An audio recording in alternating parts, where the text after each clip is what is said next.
Que Dieu vous bénisse tous au nom de Jésus-Christ. Je suis en train de dire que Dieu vous bénisse tous au nom de Jésus. Est-ce qu'on peut acclamer très fort de joie?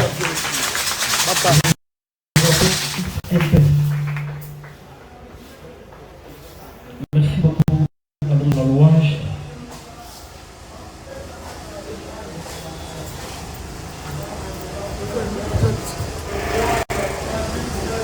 Nous bénissons le nom du Seigneur pour la grâce qu'il nous a accordée ce soir. Dans sa présence. Et je vous salue tous qui est déjà venu au nom de Jésus. Veuillez vous asseoir un peu. Nous remercions notre Dieu et notre pasteur José Polidor, les dieux de son serviteur Mathieu Chonza. Pour la grâce qu'il nous a accordée à cette chair. Pour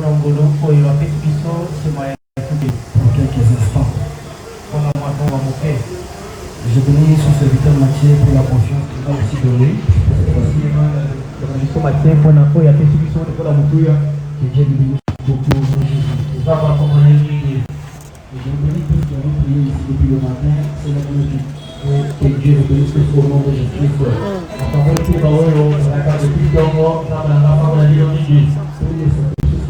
Dieu ne pourra oublier aucun de ses sacrifices.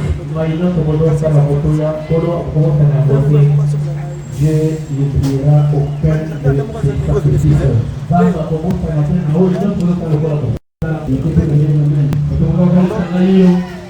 Je vous demande de vous tenir debout. Nous allons lire une portion de l'écriture. Aujourd'hui, ce mercredi, nous pouvons murmurer un peu, puis prier le Seigneur et être dans la maison. Nous sommes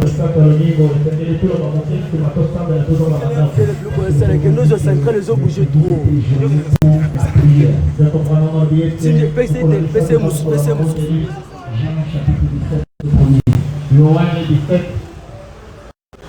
Après avoir ainsi parlé, Jésus leva les yeux au ciel et dit: Père, l'heure est venue. Glorifie ton fils afin que ton fils te glorifie. Que Dieu vous bénisse et vous assure.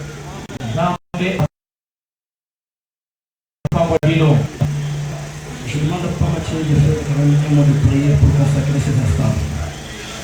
Seigneur Jésus, voilà, nous venons de lire la parole, Seigneur. Il faut pas que nous étions sur le bas de Dieu. Maintenant, c'est le moment où toi, les dieux de Panama, et tout ce temps, Père, pour donner à chacun Seigneur Jésus selon son besoin, Seigneur. Ou un Seigneur qui Jésus, mais dans cette avance, c'est un peu chacun Seigneur, et ça, c'est un succès. Où il est déterminé que Seigneur Jésus, que chacun de nos Seigneurs Jésus, que tout le sacrifice dans son cœur, Père. Que Seigneur, la parole pour accomplir Jésus, que tout ce qui est réveillé les malades, Seigneur, et trouver sa solution, Seigneur Jésus, il faut ça cas difficile, Père, et amener les rétrogrades dans ta présence. Nous nous recommandons ces toi, Seigneur Jésus, pour ce moment béni pour nous. Est-ce qu'on peut acclamer très fort Seigneur Jésus? Oui, quand même, est-ce que quelqu'un peut acclamer très fort le nom du Seigneur? Aidez-moi celui à savoir celui qui a dégoûté, dit qu'il vous bénisse. C'est pour lui que vous bénisse. Gloire au Seigneur. J'ai médité sur un petit chose pendant que j'étais assis là-bas. C'est un petit sujet qui disait l'heure est venue. Que Dieu vous bénisse. Nous étions ici toute la nuit avec les hommes d'affaires dans la prière. Pour moi, je fais à partir de 5 heures, peut-être 30 comme ça. Je suis pas venu à fermer les yeux à 5 heures, peut-être qu'ils sont à 5 heures. J'étais trop fatigué, j'étais très lourd. Alors, nous allons lire l'épître de Jean, au chapitre 17. Jean 17. Au verset 1er, là on a vu le dit. Après avoir parlé, donc Jésus, après avoir prêché la parole, il leva les yeux le Seigneur. En priant, il dit: Père, l'heure est venue. Gloire à Dieu. Glorifie ton Fils, afin que ton Fils te glorifie aussi. Jésus, après avoir prêché la parole, il a compris quelque chose.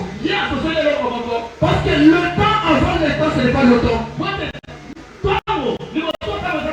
Et après le temps, frère dit que ce n'est pas aussi le temps. Dieu agit dans son temps. Donne-moi un amen. Dieu a un temps dans lequel il agit. Le Seigneur Jésus-Christ, notre Père, il a prêché la parole. Il a démontré la puissance. Après, il lève les yeux et il dit, Père, l'heure est venue. Donc après avoir fait des sacrifices, après avoir beaucoup prié, après avoir prêché les gens de Dieu, après avoir cherché les âmes, quelque chose d'autre doit suivre là. C'est l'heure que Dieu doit vous glorifier. Je disais que Dieu doit te glorifier.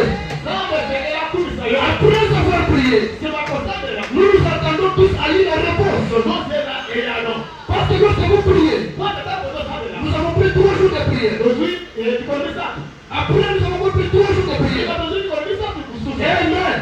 Et chaque jour, vous prenez une journée devant Dieu pour la prière. Après avoir fait toutes ces choses, là où vient, où Dieu doit glorifier chacun de nous au nom de Dieu. Donc après avoir fait des sacrifices, il doit y avoir un temps où Dieu doit glorifier quelqu'un. Je voudrais encourager quelqu'un. Pour les efforts que vous êtes en train de faire, les prières que vous faites, en secret tout comme en ayant, vous quittez la maison, vous abandonnez le travail, si Dieu passe la journée sur la prière, Dieu doit te glorifier. Donne-moi une américaine, je peux savoir. Dieu doit te glorifier. Mais j'ai parcouru la Bible. J'ai lu quelques histoires. J'ai lu que toutefois Jésus, là où il trouvait quelqu'un avec la foi dans la parole, il dit l'heure est venue pour faire le miracle. Mais là où il part, s'il n'y a pas la foi, Jésus dit l'heure n'est pas encore venue. J'ai compris une chose. Quand vous priez, quand vous sacrifiez, il y a une chose que vous ne devez pas oublier. C'est que vous pouvez avoir la foi. Vous priez Dieu, vous devez aussi garder la foi dans la prière. Frère Branham dit, croire en Dieu c'est bien. Croire dans les prophètes c'est bien. Croire dans le pasteur c'est bien. Mais il y a une chose qui est plus spéciale. C'est que vous croyez en vous-même. Vous devez vous croire. Lorsque vous priez, croyez que Dieu t'a exaucé. Et c'est pour ça que Dieu s'accomplit.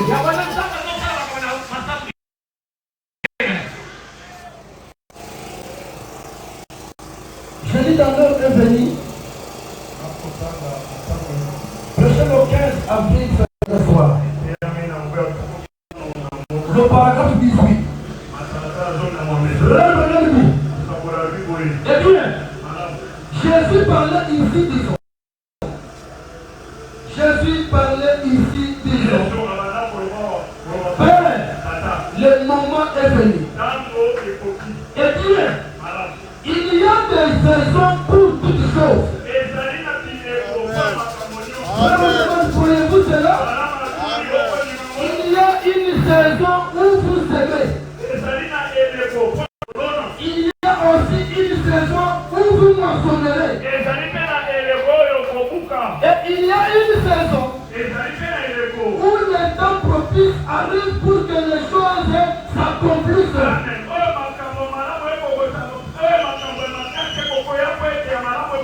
Donc lorsque vous priez,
Il demande, est-ce vrai? Toutes les occasions pour que n'importe qui d'autre entre. Toutes ces occasions-là étaient passées. Car Dieu avait fermé la porte. Et il y a un temps où Dieu va fermer la porte pour chacun de nous. Croyez-vous cela? Quelqu'un peut certainement manquer son jour de grâce en péchant. Croyez-vous cela?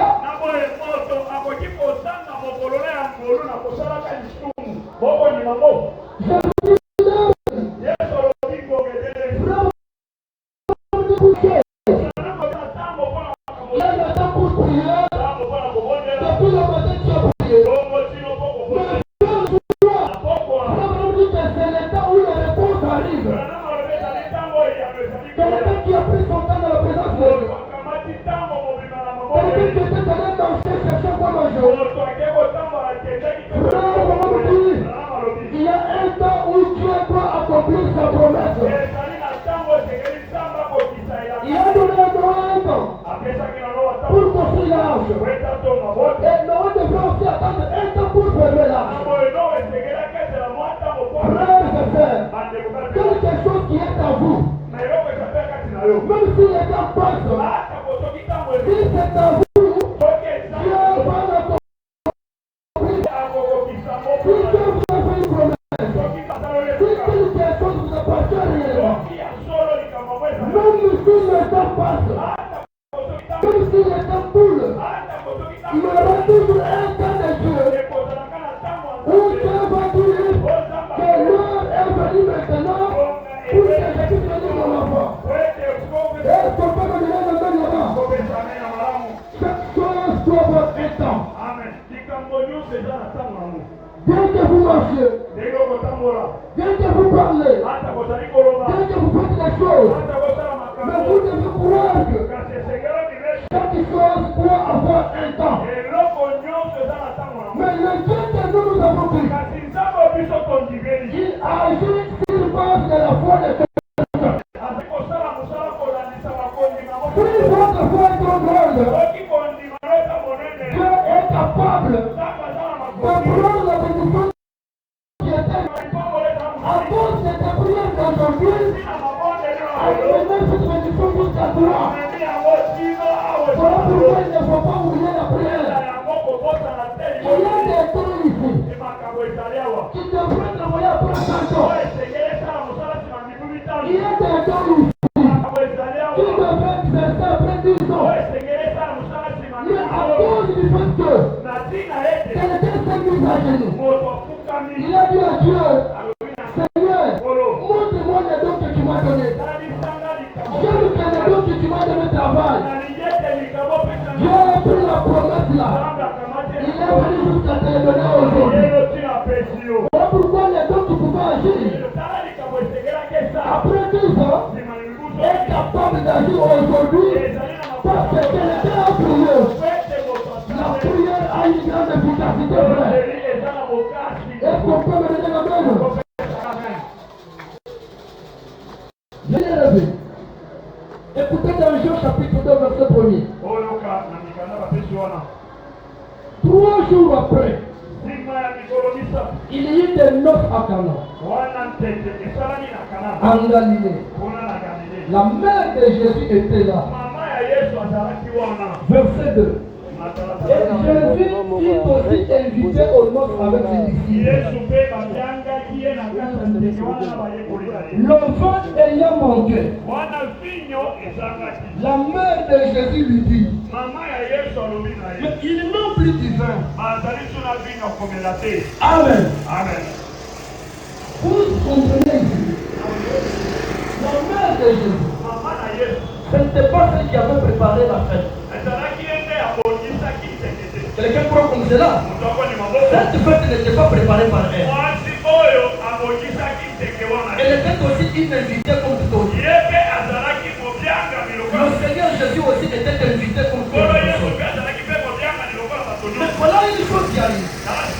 Lorsqu'ils sont dans la fête, le vin terminé. La Bible dit que c'est maman Marie. C'est elle qui est venue faire le Jésus.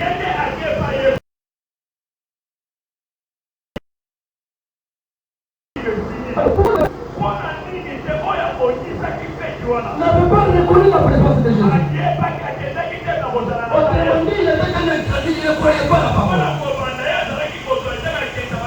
Pourquoi le protocole n'était pas venu demander à Jésus? Écoutez la réponse de Jésus. Voyons que les gens n'avaient pas la foi. Parce que pour Jésus, l'heure vient lorsque vous avez la foi. Est-ce qu'on peut me donner l'amen? Il dit, Jésus lui répondit, femme, qu'y a-t-il entre moi et toi? Mon heure n'est pas encore venue. Pourquoi ton heure n'est pas venue, Seigneur? C'est parce qu'il y a des gens qui n'ont pas Dieu.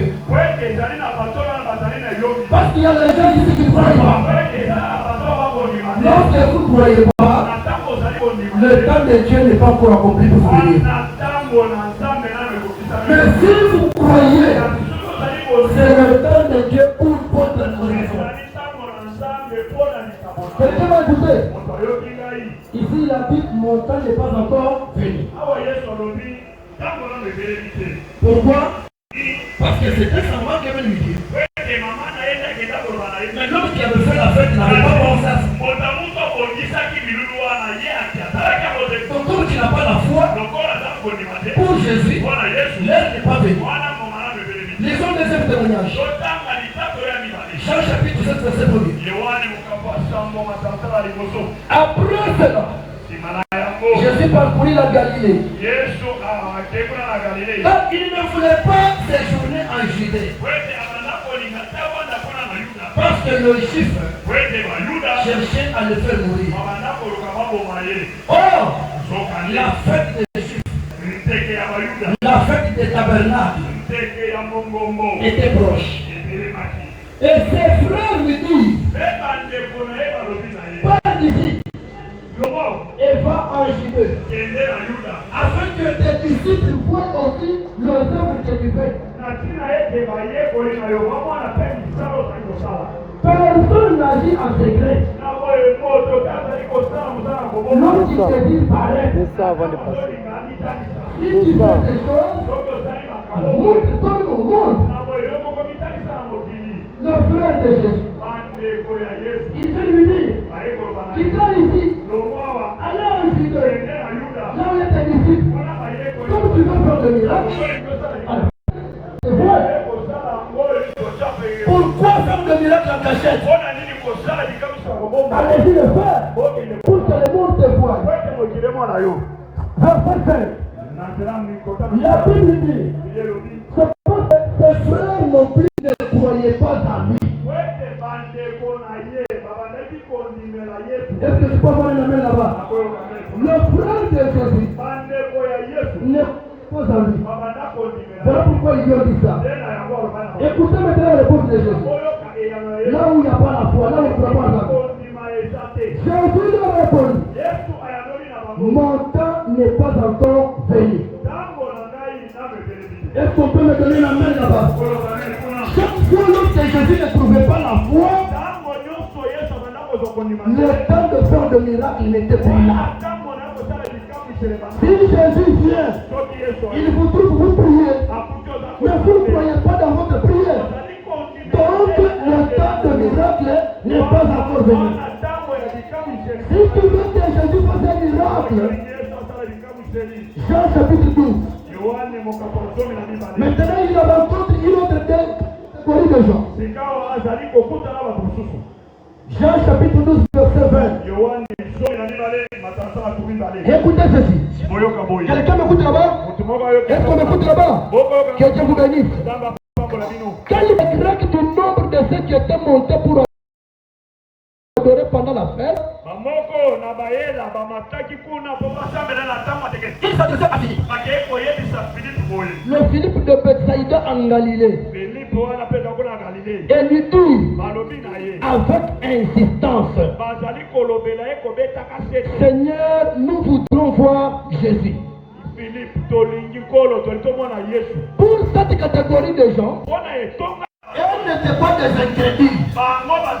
Et ils sont venus avec l'objectif de voir Jésus. Si tu es venu ce soir pour voir Jésus, je te garantis que tu le verras au nom de Jésus. Jésus se laisse toujours trouver aux gens qui le cherchent. Si tu ne le cherches pas, il ne viendra pas. Est-ce qu'il y a quelqu'un qui est venu vers Jésus maintenant? Je te promets que Jésus entre dans ta vie au nom de Jésus.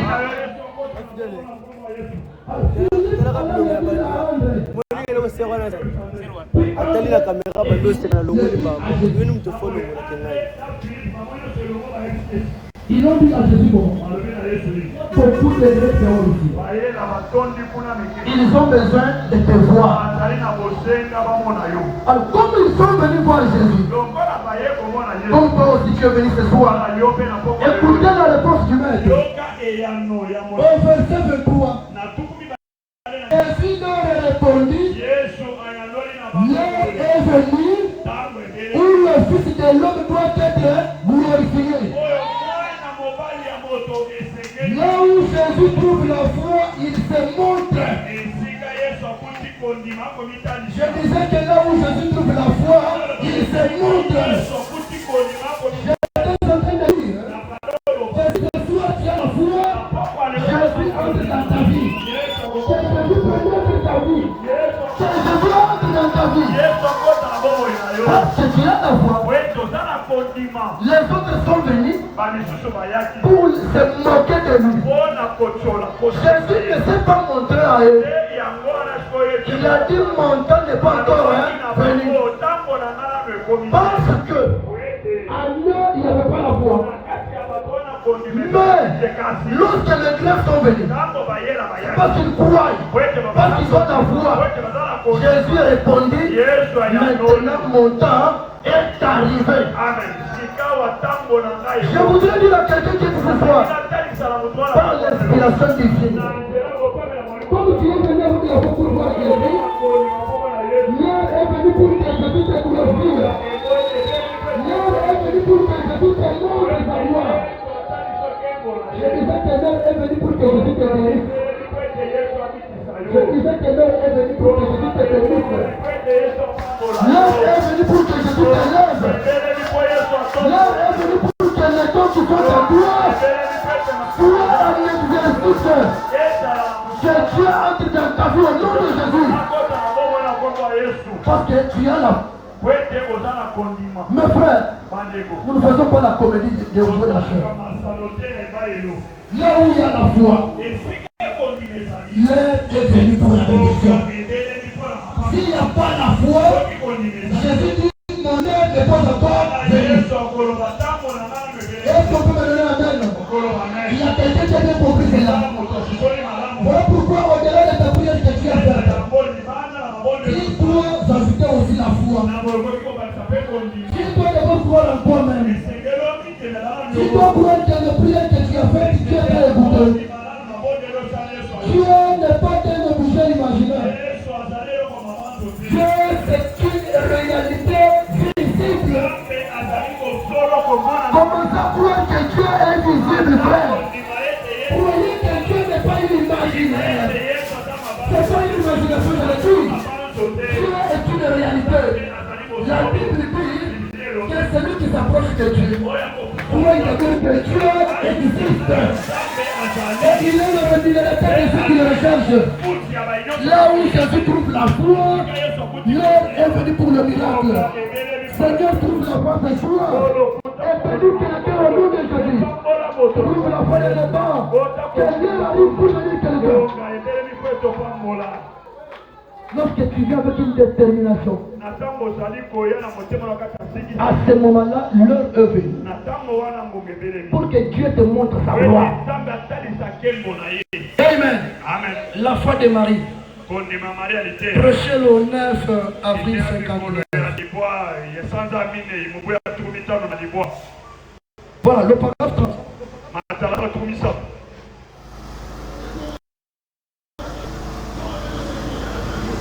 Prêchez chez le maître avril 59 paragraphe 30. Frère Branham dit récemment en Afrique du Sud, un homme qui n'avait jamais de sa vie porté une paire de chaussures aux pieds. De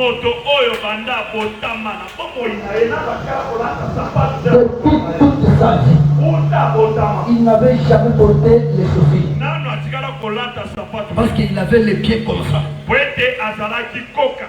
Maintenant, la manière qu'il pouvait utiliser pour porter les chaussures, ça ne pouvait pas marcher. Parce que les chaussures sont faites d'une certaine manière et les pieds étaient désorientés comme ça.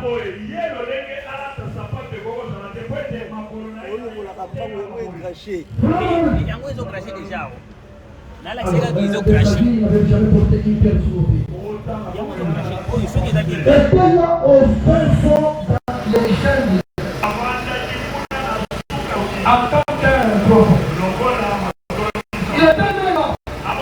Il y avait des années, des parents missionnaires. Il était né avec des pieds déformés. Lorsqu'il s'est avancé là, boitant, tenant sous le bras un carton de chaussures. Quelqu'un lui a demandé, qu'avez-vous là? Il a répondu, une paire de chaussures. Cet homme a tout. Vous vous attendez à faire quoi avec? Yo me connais la carte déformée. Alors les chaussures, tu vas faire avec ça pour moi. On lui a demandé, vous vous attendez à faire quoi avec? Est-ce que propre? Ces chaussures appartiennent-elles à votre père? Il a répondu, je vais les porter. Est-ce que vous entendez la ferme assurance? La foi est une ferme assurance. Il n'avait jamais porté les chaussures depuis toute sa vie. Mais il en a acheté une paire dans un carton. Il en a tenu sur son axillaire. Et quand il avance dans les réunions de Frère Branham, quelqu'un lui demande, ça c'est quoi ça? Il a dit c'est une paire de chaussures. Qu'est-ce que tu dois faire avec ça? Il lui a répondu, je vais les porter. Écoutez l'histoire. Je vais les porter. Et à la fin du service, il les a portés. Est-ce qu'on peut les amener à Frère Branham? Mais l'histoire ne finit pas là-bas. Écoutez ce qui m'a dit. Il les a portés. Parcourant ce terrain de toutes ses forces. Il louait Dieu. Qu'avait-il fait? Il avait pris Dieu au mot. C'est ce qu'il avait dit quand la question lui a été posée. J'ai vu les autres infirmes venir et être guéris. C'est la réponse qu'il donne. On lui a posé la question. Comment tu as fait? Ça fait longtemps que tes pieds étaient déformés. Tu es né avec une déformation. C'est comme ce soir, les diables avaient déjà déformé ta vie. Il y a quelque chose que tu n'as jamais exécuté depuis que tu es né. Des fois, tu n'as jamais touché une somme d'argent que tu as besoin. Et cette il a pris la main. Quand on lui a posé la question, comment tu as fait? Écoutez sa réponse. J'ai vu les autres infirmes venir et être guéris. Et j'ai vu ceux qui étaient aveugles recouvrer la vie. Et Dieu ne pouvait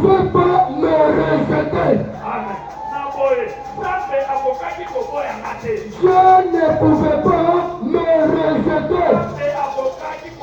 Celui qui croit, Dieu ne le rejette jamais.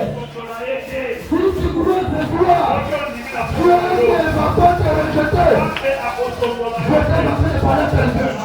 Si tu crois dans ton cœur, et ce que Dieu veut dire à Dieu, Dieu veut te répondre, Dieu ne va jamais te rejeter. Je disais que Dieu ne te rejettera jamais. Dieu ne va jamais te rejeter. Toi aussi, tu vas les porter. Tu vas les porter. Ce que tu n'as jamais fait, tu dois le faire ce soir. Parce que la Bible nous a dit, Jésus déclarait que l'heure est venue pour quelqu'un qui avait la foi. Comme toi tu as la foi ce soir, tu vas les porter au nom de Jésus. Les personnes que tu n'as jamais porté, après nous que le pied était déformé, je te déclare que tu dois les porter au nom de Jésus. Quelqu'un qui est dans ta vie, là où il y avait une chute, quelqu'un qui est venu le réciter au nom de Jésus. Là où il y avait une maladie, quelqu'un qui est guéri au nom de Jésus. Là où il y avait un problème, quelqu'un qui est venu le sauter au nom de Jésus. Mettez-vous debout, nous allons prier le Seigneur. Mettez-vous debout, mettez-vous debout. J'avais beaucoup marché pour continuer.